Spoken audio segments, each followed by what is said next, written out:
中国人为什么这么爱当官？放眼全世界，没有哪个地方的人像中国人一样这么痴迷当官。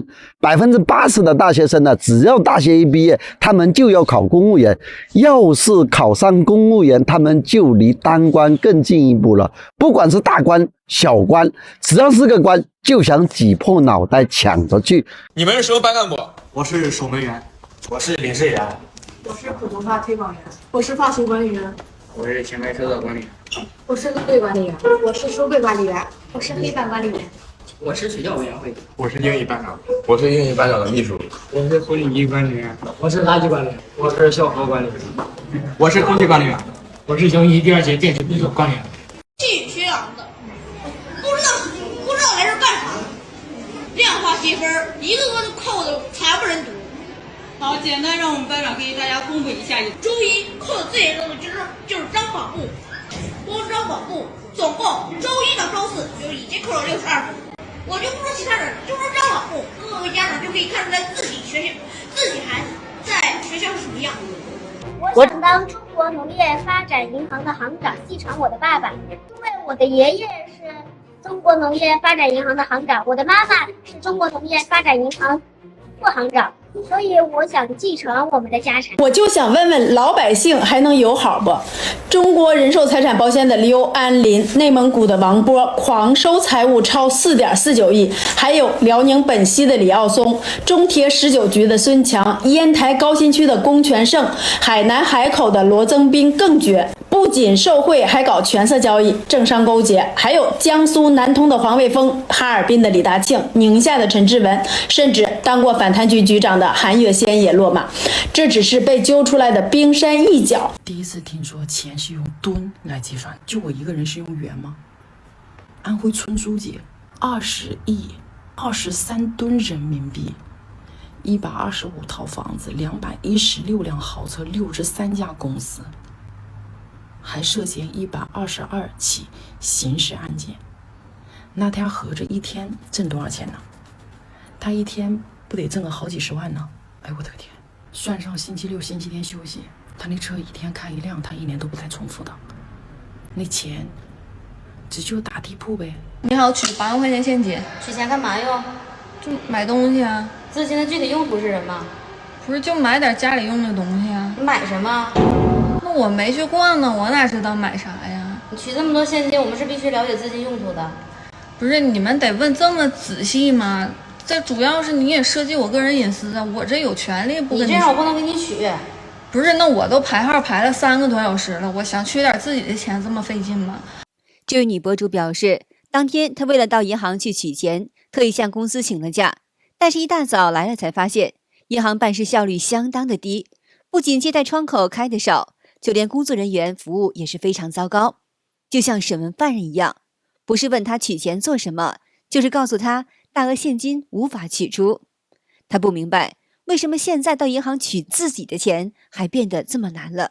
而且我想大额转账转不了，小额转账你又交易频繁，我这来柜台办，你们又各种理由不给我，这不是我自己的钱吗？我也不是跟你们贷款呢。我这不是对你负责吗？那现在网络诈骗这么多，那你们应该从源头上去管控骗子刷别人信用卡，不是来管控我。我们按规定超过5万的大额转账是必须提前预约的，你今天取不了。那我刚才排队取号的时候，你为啥不提醒我呀？我这本来就请假过来的，这都耽误大半天了。那我现在预约，我明天举行吗？这个不确定，这个得看银行有没有这么多现金储备。来告诉我，同样是打工人，凭什么有的拼命被奖5万，有的血汗钱却被克扣了80%？盼东来员工见义勇为，冲在前面的拿5万，就连清理现场都能分5000，20人狂揽了20万，这才叫做把员工当自家兄弟。再看河北那外卖小哥，提前1个月打离职，到头来工资一单只给1块，还得扣80%，找站长理论，反遭辱骂动手。和这基层员工的尊严，在某些企业的眼里，连废纸都不如。一边是超额奖励正义，把员工蠢到流失率才0.43%，一边是恶意克扣薪资，逼得老实人情绪失控，酿了悲剧。这差距是天上和地下。医院的一位院长被抓了，执法人员在他家里搜了整整1天，你猜搜出了什么？不是药品，不是医疗器械，而是堆积如山的钱，人民币现金整整2-3个亿，多到点钞机都能烧坏好几台。这还不算完，还有2000多万美金，大量的日元，你说他一个医院院长怎么还能收到这么多外汇？难道还有国际友人专门来走后门看病吗？家里的保险柜一打开，金光闪闪，全是金条。这博主还说，这被抓的医院院长家里满是名表、名酒、奢侈品，这些东西加起来总价值高达6、7个亿。你以为这就完了吗？不，据说呢，这还只是冰山一角。作为院长，他在北京有好几套价值连城的四合院，在美国、瑞士也有好几栋豪华大别墅。而那些还没有被发现的，或者是早就被转移的资产，天知道还有多少。一个小小的院长竟然有如此的超能力，真是让人不可思议。同时呢，也让人愤怒，因为这些钱都是多少老百姓辛辛苦苦的看病钱、救命钱。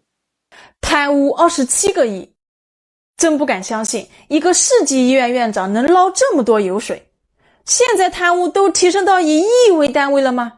我还特地到网上搜了一下，这是1个亿的现金。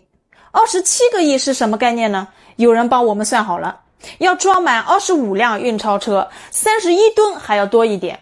打个比方，如果一天花1万的话，738年才能花完。如果按我们普通家庭日常开支算，1年10万，就要27000年，可以从旧石器时代躺平到现在。不是看病，是吸血呀。